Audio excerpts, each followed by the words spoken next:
Hello, welcome to Comic Tropes. I'm your host, Chris. When you look at Stan Lee's life, it's interesting. Comic books didn't seem to be enough to make him content. And in some ways, this was a good thing because it drove him to be this incredible hype man. You know, he really pushed comics like crazy because he was driven to be successful. And that was good for comics. And in other ways, it's kind of sad because you'll see him doing interviews where he's talking about wanting to actually write the great American novel, for instance. And in the 70s through the 90s, he was especially involved in trying to get his comic books adapted into another medium, like movies, with mixed results at best. Mr. President, thanks. Now, one of the ways that Stan Lee was always trying to get some mainstream acceptance was to move Marvel Comics into music, and that led to some interesting results. For instance, in 1967, Marvel released a record for its fan club members, which featured songs like "The Marvel Superheroes Have Arrived." The Marvel Superheroes have arrived. And also on that same record, "You Belong to the Merry Marvel Marching Society." You belong, you belong, you belong, you belong to the Merry Marvel Marching Society. That record remains a unique novelty. Another early foray into audio experiments was the 1975 attempt to adapt Fantastic Four into a radio show with a full cast. And of course, Stan Lee served as the narrator. Now, for years and years, that one was really obscure and tough to come across. Fortunately, in today's day and age, it's as simple as a little YouTube search. We'll leave Dr. Doom for now and whisk your imagination to the heart of New York City as towering skyscrapers empty their working day population into the streets. One by one, the lights flicker out, except those at the top of the Baxter Building, the headquarters of the Fantastic Four. Wow, this is neat. What are you reading, Johnny? A great new comic magazine. Hey, look, doesn't this monster remind you of Ben? You mean our own bashful blue-eyed thing? Oh, yeah? Give me that, you squirt. Hey, that's my book. I'll teach you to compare me to them comic book monsters. Look out, Lumpy. It might get too hot for you. Yeah! You little punk. I'm gonna get you this time. Flame on. Come back here, you matchstick. Come and get me, big boy. And when I do... Knock it off, thing. 17 episodes were produced, but it never gained traction and is now remembered, if at all, as an early job for Bill Murray just before he joined Saturday Night Live. He played the young Johnny Storm, aka the Human Torch. Flame on. But then Marvel tried to create a character who had actual albums. In 1979, Marvel put a concerted effort into making a new musical star. They teamed up with Casablanca Records, who had big names at the time like Kiss, Cher, and the Village People. Former editor-in-chief Jim Shooter says that Marvel employee Alice Donenfeld came up with the idea based on the success of the song Sugar Sugar by the Archies. Sugar, oh, honey, honey. Shooter worked with employees like Tom DeFalco, John Romita Jr., Roberta McKenzie, and Roger Stern to come up with the idea of Disco Dazzler, initially based on the looks of model and actress Grace Jones. However, Casablanca kept vetoing Marvel's ideas, and Marvel knew that disco was a fad with a limited lifespan. By the end of the year, Casablanca Records was in financial trouble, and that whole deal fell apart. But it got revived by producer John Derek, who was looking for a project to star his wife Bo Derek after her movie 10 was a hit. Dazzler was re-envisioned as a white woman, but Bo Derek's 1981 movie Tarzan was a bomb, and the record idea went away. Eventually, Dazzler appeared in X-Men.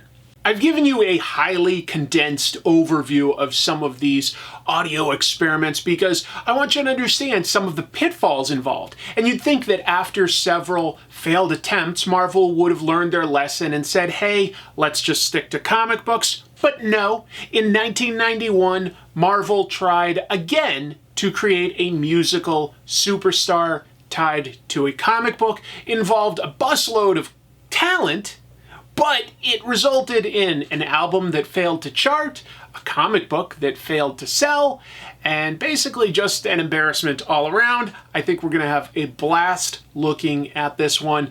It involves the supposedly real-life person Jacqueline Tavares singing as the superhero character Nightcat. Let's take a look.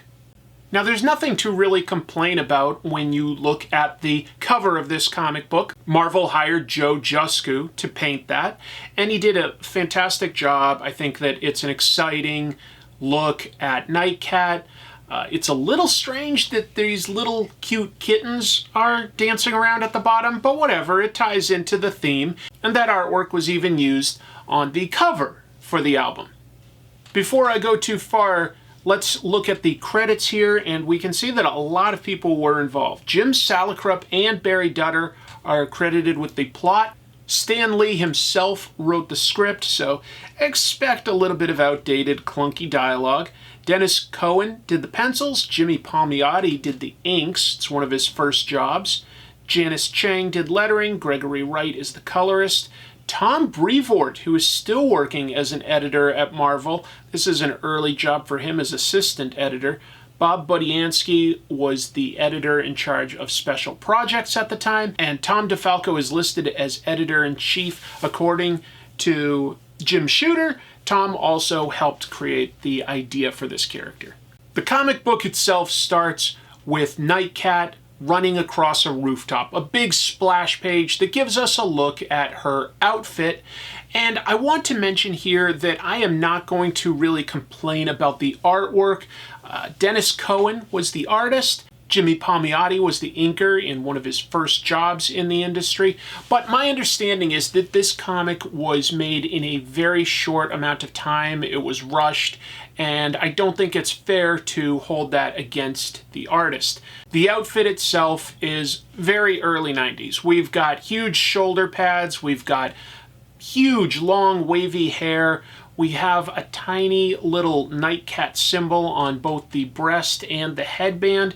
We've got a staff, and boy do we have cleavage. But what's really interesting is to know who created this outfit. It was designed by Jim Lee. Jim Lee today is very well known as a superstar artist and the president of DC Comics, but in 1991, he was still breaking in. It's very interesting to see that one of his first jobs was designing this character for a special project.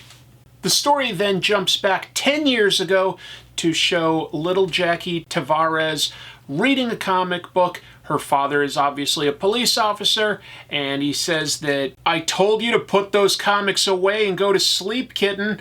You're just like your mom, always doing what you want." What a weird kid, doing what she wants. Doesn't she know that she's supposed to obey?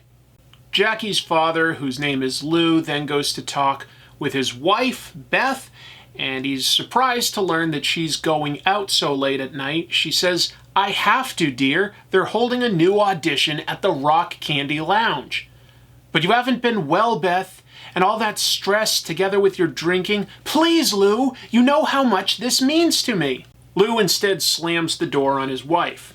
This wakes up Jackie, who's surprised that her mother's going out so late at night, but it's because her mother is going to an audition to sing, and she says, "Sing me a song before you go out. I think you're the best singer in the whole world." And we get treated to her mother singing. This is actually a song that Nightcat sings on the album. I'll give you a little taste. Don't change, don't change. Stay that way, you're okay. Don't change, don't change. No one else could ever be the same. Yeah, don't change. Change involves a character arc or evolution or something interesting happening. We want everything to stay the same. In the very next panel, Beth is dying from her drinking. The doctor doesn't have any comforting words. He says, "We did everything possible, Mr. Tavares. You mustn't blame yourself. Failing as a singer, she lost the will to live." I'm sorry, but your family member is dead. In my medical opinion, they failed at too many singing auditions. If you fail at your creative pursuit, you might lose the will to live and just die. Folks, I'm going to give this video my supreme effort. I just don't want to die.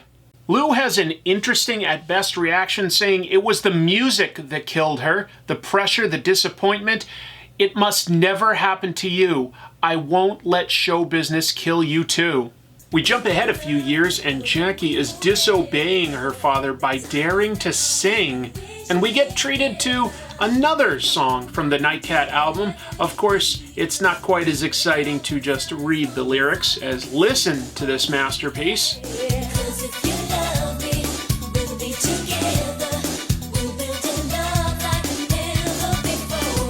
Comics are an amazing storytelling medium. You can do so much with them, but one thing that is very hard to convey would be anything auditory, anything oral.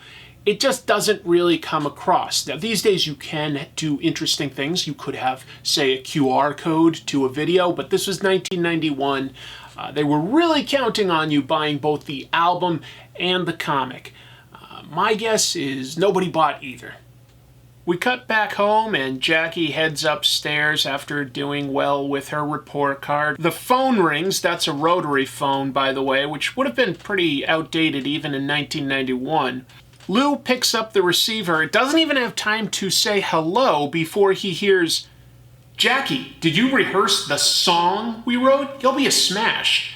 Jackie, hello, Jackie." So those are the dates you've been having? You've been singing against my orders. That is one of my favorite panels in this whole book. You've been singing against my orders. What a conflict, folks. How dare she, right?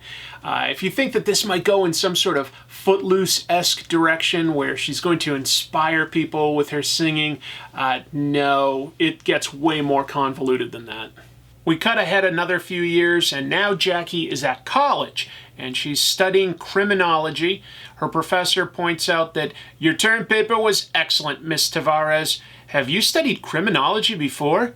No, but my father was a cop. He must have been a great influence in your life. You might say so. And I guess she doesn't look that happy, although the guy sitting right behind her's happy, the teacher's happy. It's really hard to tell what's going on here. Jackie's surrounded by comic books on her bed. She's talking out loud to herself. She does not bag and board those comics. What a weird comic book fan, right, folks? She also seems to be a big fan of cat-based superheroes. If we look closely at the posters behind her, we have Cat Lass, okay, Super Feline, right, and The Night Meow. Didn't really try too hard on that one. Jackie says, I don't want to break my promise not to sing, but music is my life. I've got to try. I know Mom would have understood. My favorite comic book characters never have this problem. Wait a minute. That's the answer. Comic book characters all have secret identities. All I need is a needle and thread. That's using your big brain, Jackie. Sure, your father forbid you from singing, but he can't possibly figure it out if you have a secret identity and a superhero costume. It's the perfect plan. Let's take a look at her superhero costume, which we've already seen. And yeah, so that is sort of a superhero costume. It does seem to be lacking one thing that would help her with a secret identity, that being a mask. And the lyrics here are the lyrics to Number One House Rule. That was the song that everybody thought would be the hit single for this album.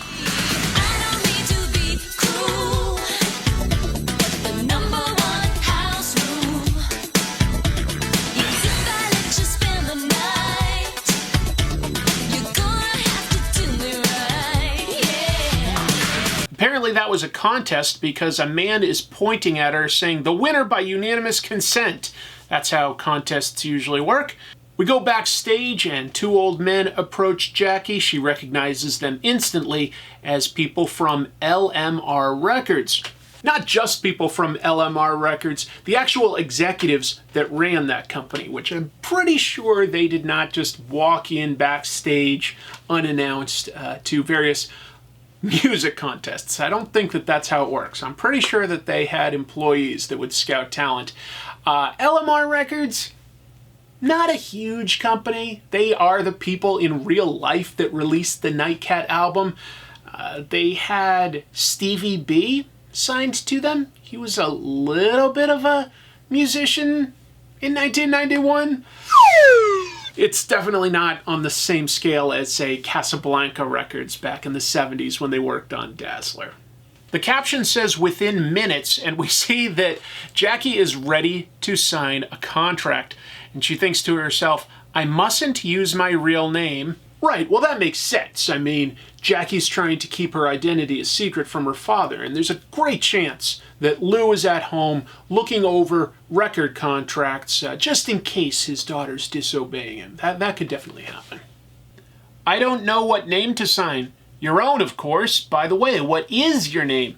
Jacqueline Tavares, but you must never tell anyone. Okay, but we have to call you something. Dad always calls me Kitten, and my costume is dark as night. I like the name Nightcat. She's coming up with a name for her career. She gives it all of 2 seconds worth of thought, just sort of blurts out the things that are right in front of her. Thank God that she wasn't looking at, say, like a coat rack or something. Ladies and gentlemen, the amazing coat rack. The executives introduce Don Kessler, saying that he will manage her, and Don Kessler was, again, another real-life person. So let's pause here, because all these people, like Don Kessler and Jacqueline Tavares, these are real people. They are using the names of real people because they're trying to create a fictional story for actual real people. Jacqueline Tavares is definitely the woman that was wearing the Nightcat suit. She was showing up on shows like Party Machine with Nia Peoples to perform, but she was actually not the actual singer. If you go to a YouTube page that has the Nightcat album uploaded, you can see a reply there that explains that it was ghost sung by a lady named Nikki Gregoroff.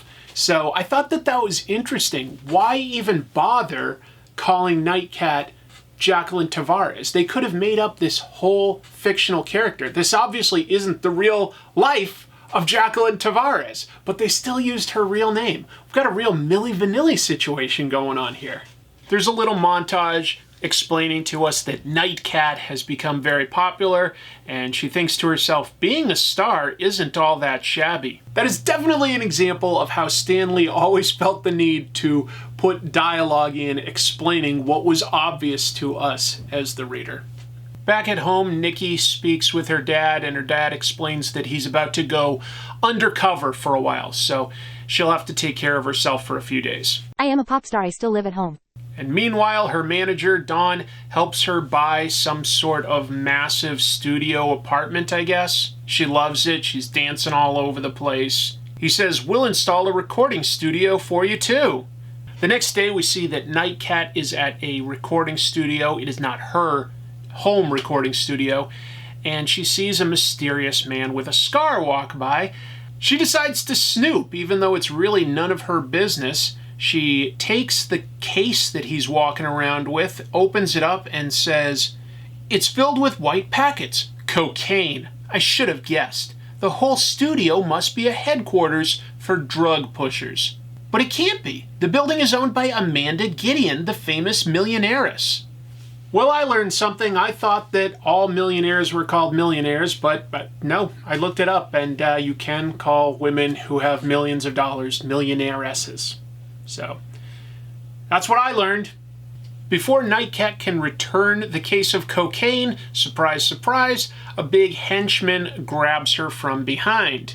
And he also must have choked her out at some point, because by the last panel of this page, this henchman is just carrying her unconscious body away.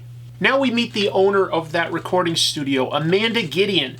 The caption box tells us that she's an heiress, real estate tycoon, nightclub owner, one of the wealthiest people in New York. Apparently she also is the employer of a supervillain mad scientist doctor. A doctor named Dr. Ecstasy. You may now inject the gorilla serum, Doctor. As you wish, Miss Gideon. It is done. Look, he's responding. Perfect. He thinks he's an anthropoid ape. See his ability? His strength? His balance? But look, Doctor, he's collapsing like all the others. He's dead. Yeah, Miss Gideon and Dr. Ecstasy are in the process of trying to create a designer drug that apparently gives you animal powers. I don't know why you would need to do that when you can already successfully sell cocaine, when you're already a millionaire. She's just ambitious like that, or maybe it's a really forced origin. I don't know. Could it be foreshadowing? I don't know. We also see that one of the henchmen working at Gideon's labs is Lou. She tried to steal a case of powder. I caught her. Stan decided to name the big henchman who traffics in drugs, decided to name him Crack, which isn't the most creative name, but I guess it rolls off the tongue a little better than if he was named Methamphetamine. Well, it's that new rock star who calls herself Nightcat. She'll be a perfect subject for Professor Ecstasy. Professor? Did he lose his doctorate in just a couple pages? Anyway, Amanda Gideon, maybe not the best idea to try drugs on a person who was last seen using your recording studio. Just some advice. If she disappears, police might investigate the last place that she was seen. Lou is there, and we see that he must have massive head injuries because he says, that girl, she looks so much like Jackie, but it can't be. But no matter who she is, I've got to save her. Jackie is tied down, and Dr. Ecstasy has a lot of fun. He takes some blood out of a cat. He takes some poison out of a jar of jelly or something like that, injects it in her. That's just science. And Lou is doing a terrible job saving her in time because she's already been injected, and he's outside thinking, can't leave that poor girl alone in that lab. Drop it, mister. This is a bust. You have the right to remain silent. But Dr. Ecstasy grabs a knife, leaps at Lou, who says, bad move, Doc. Very bad. While he shoots him, and then Lou has a quip saying, I had to do it. I don't have Medicare.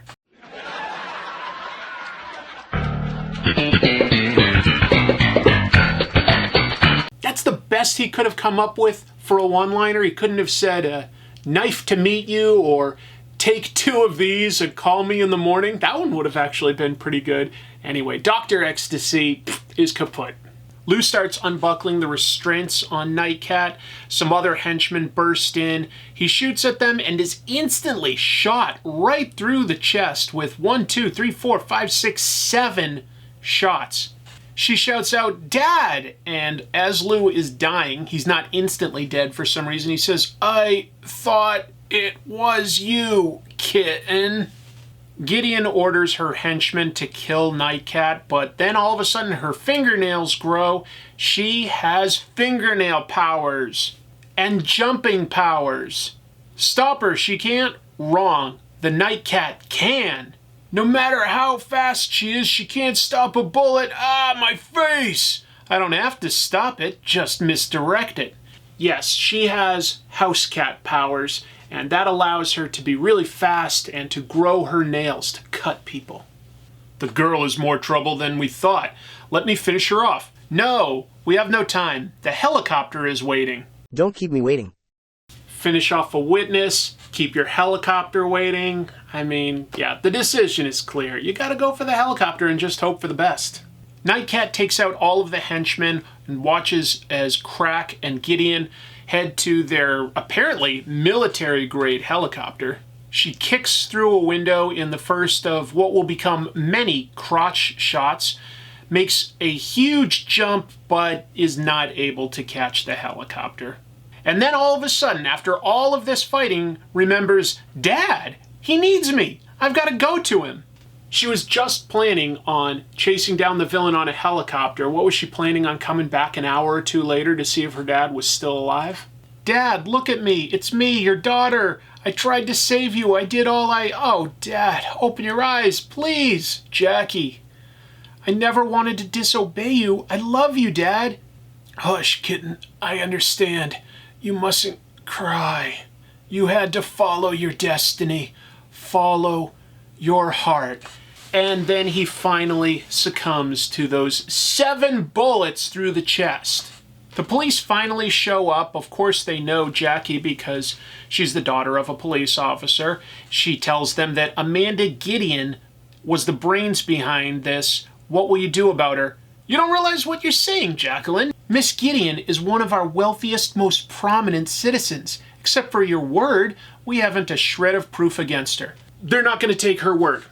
Her father is dead. You know, why would she make something like this up? She's just the daughter of a slain police officer. Oh, she also picked up a stray cat here, and she tells it that she's going to call it Midnight. That has nothing to do with anything, but she's Nightcat, so she's got to like cats. Jackie goes to her father's funeral, where apparently the gravestones are starting to all tip over. It's really crummy. She gets through that, packs up her belongings, works out, takes off her clothes and takes a shower, and still has time to go to her criminology class. That's right, she's both a professional singer and still a full-time college student. I don't know where she finds the time. Jackie's singing, and her manager Dawn comes in, condescendingly says, "Sounding good, little lady. It'll be the last song of my new release, Dawn." "I know, but it's time for you to tour now, Jacqueline." "No, I can't. If I tour, Amanda Gideon will always know where to find me." Jackie's worried that if she tours as Nightcat, Amanda Gideon would know where to find her, as compared to, going to the recording studio that she owns where you're recording your album. Good thinking. In the meantime, someone wants to meet you. "Not now, Dawn, please." "You'll want to meet him." "The name's Lee, Jacqueline. I like your style. How'd you like to be Marvel Comics' newest superhero? We can do a Nightcat mag faster and you can say Excelsior." "I'd love it, Stan." I like to imagine how Stan Lee wrote his own cameo in this book. "A ruggedly handsome middle-aged man walks through the door, muscles rippling beneath his fashionable clothes. His mustache and sunglasses are impeccable." Jackie decides to track down Amanda Gideon, saying to herself, "I've got the most sophisticated computers money can buy. And I've fed them everything I know about Amanda Gideon's operation, but I still can't get a handle on what she's doing or where she's doing it." Then she's watching the news, which mentions a pollution problem. Jackie thinks to herself, a garbage scow. Wouldn't that be a perfect place for Amanda Gideon to hide her drugs? Of course! That's it! Jackie solves crimes the same way that she comes up with code names for herself. Whatever's right in front of her, that's gotta be the answer. If she was watching a news report on, politics, all of a sudden she'd go, "Amanda Gideon's operating out of the White House, white like cocaine. I better get there fast." A caption says, "and so," with a little asterisk that then says, "Would you believe we get paid for writing captions like that? Incredulous Stan." Really adding to the story there, Stan. Great job. In addition to her costume, Nightcat now has some sort of a pole or a staff. I don't know when she had time to train on it, but she can pole vault with it, she can break through windows and knock guys out, and she attacks a bunch of criminals that are on the garbage scow. She guessed correctly. She can even deflect bullets with her staff. And she bought herself a flashlight, which blinds criminals. Jackie then notes all of the drugs, apparently loads them into a truck nearby, and says, "I put enough explosives in back of the truck to sink a ship," which is exactly what they're gonna do. Bingo! Bye-bye truck, bye-bye barge. And then she gets in a car, which she says is called My Cadillac.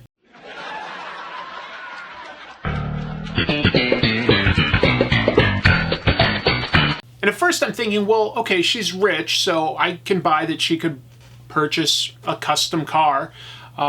Wouldn't that call attention to herself? And then I'm forgetting, she's operating as Nightcat, the famous singer. So she's really not doing a good job at making the most of having a secret identity here. We see that Amanda Gideon is working out, beating up a bunch of henchmen.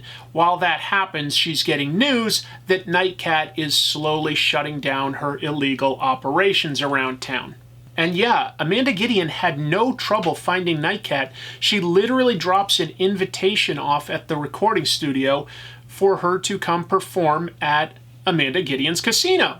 Nightcat accepts the invitation even though it's an obvious trap, and she's got a bunch of ninja dancers this time, and she thinks to herself, strange, my dancers seem so heavy, and they're doing a new routine. But she doesn't apparently suspect anything until they actually try to attack her on stage. But she's of course able to beat a bunch of ninjas. She keeps singing. She's definitely a showman. And that's our show for tonight. I finally found someone.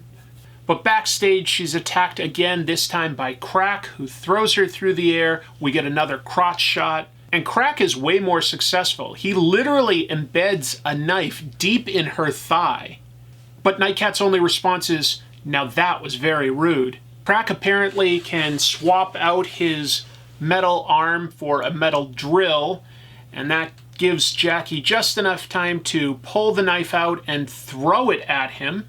Crack charges with the metal drill, but Nightcat shoves the drill into an electrical socket, killing him. And she has a little quip. Even a kitten has claws.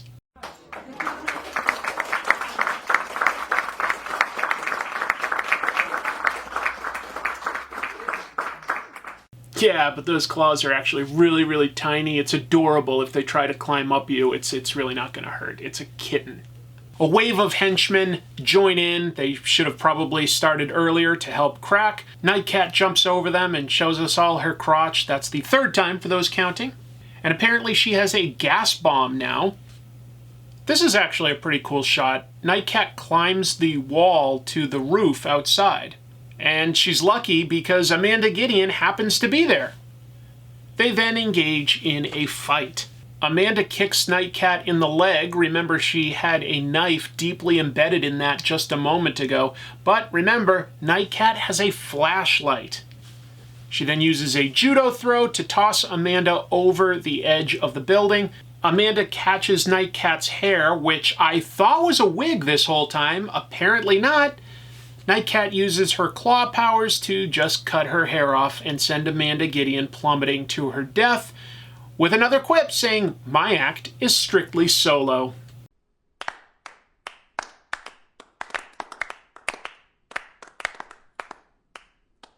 And then in the very next panel, she's back to singing a bunch, with a closing line to herself saying, the cat has just begun to prowl.